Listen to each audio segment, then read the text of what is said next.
bonjour, j'ai froid. On peut se réchauffer, j'ai besoin de chaleur humaine. Oh, alors je crois que... Ah oui, on est bien là. Ah, c'est ça la fête du froid. Bon, on va... Vous savez, la semaine passée, il y avait la fête des bisous.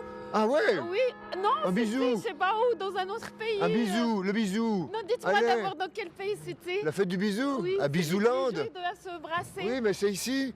Non.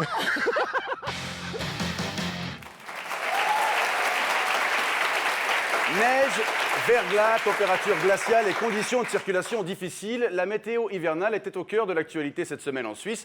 Alors nous aussi, on remet une petite couche avec notre correspondant Djibril Bobst en direct de l'Abrévine où se déroule ce soir la fête du froid. Bonsoir Djibril. Oui, bonsoir. Cette fête, est-ce que c'est vraiment un événement qui mérite qu'on s'y intéresse?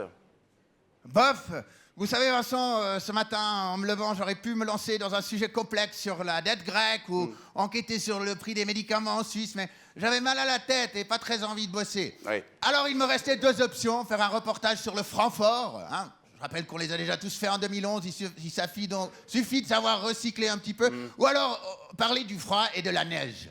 Et le froid et la neige à l'Abrévine, on s'y connaît puisque la commune est réputée être la Sibérie de la Suisse. Oui, ici à la vraie ville, les habitants ne sont pas comme nous à Genève ou à Lausanne. Ils trouvent que le froid c'est cool. Quand ils voient quelques flocons sur une branche d'arbre, ils trouvent ça joli, mais il ne faut pas de photos pour la poster sur Facebook. D'accord, oui. Et puis ils savent rouler sur la neige sans créer des bouchons, c'est assez impressionnant, oui. Alors cette fête du froid, Djibril, vous nous en parlez un peu? Oui, alors je suis justement en compagnie du président d'honneur de la fête, monsieur Gilbert Matet. Dites bonjour. Bonjour. Voilà, monsieur Matet, vous êtes content du fait qu'il fasse froid. C'est assez froid pour vous ici à la fête de la neige. C'est-à-dire qu'il fait un peu tiède quand même. Hein.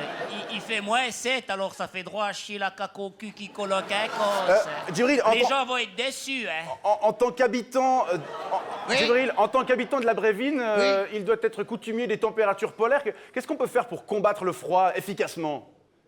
Oui, Vincent Veillon dit que vous devez être habitué au froid puisque vous habitez ici. Voilà. Oui. Oui. Voilà. Qu'est-ce qu'on peut faire pour combattre efficacement le froid, demande-t-il. Alors on peut se chauffer, par exemple en faisant du feu ou en mettant une couverture sur les jambes.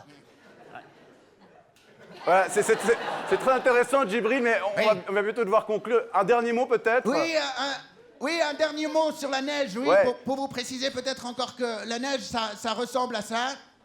Oui. Voilà. D'accord, oui. On peut la transformer en eau, en glace ou en avalanche. C'est assez neutre au goût. Hein, c'est assez rare en Afrique et c'est assez con pour mettre tout le monde d'accord quand il faut, par exemple, remplir des trous dans les journaux télévisés. Oui. Voilà, y compris chez nous. Djibril Bobst en direct de l'Abrévine. Merci beaucoup et bonne soirée.